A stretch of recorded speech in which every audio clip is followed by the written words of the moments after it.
বিক্ষোভ মিছিলের বিষয় বুড়ো হইয়া যাওয়ার পরেও মেসি ও ডুমুরিয়াকে বিশ্বকাপ খেলানোর জন্য ব্রাজিল সমর্থকদের বিক্ষোভ মিছিল। সংগ্রামী ফুটবল প্রেমী ভাই ও বন্ধুরা, এই মেসি গত 17 বছর ধরে স্বৈরাচারের মতো এই আর্জেন্টিনা দলটারে আটকাই রাখছে, নিজেই খেলাইতে আছে, কাপের পর কাপ নিয়ে যাইতে আছে। সংগ্রামী বন্ধুগণ, আমাদের বাংলাদেশের নিয়ম 2 বারের বেশি প্রধানমন্ত্রী থাকতে পারবে না। সেখানে মেসি 17 বছর ধরে আর্জেন্টিনা টিম রে কোপাইয়া কোপাইয়া খাইতে আছে। সংগ্রামী বন্ধুগণ, এই মেসি রে অবিলম্বে আর্জেন্টিনা টিম থেকে, আর্জেন্টিনা দল থেকে বহিষ্কার করতে হবে, ঠিক কিনা?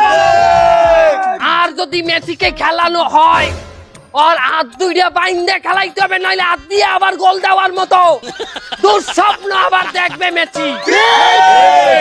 আর্জেন্টিনা দলকে আমরা আলটিমেটাম দিতে আছি 24 ঘন্টার মধ্যে যদি মেসিকে দল থেকে বহিষ্কার করা না হয়, আমরা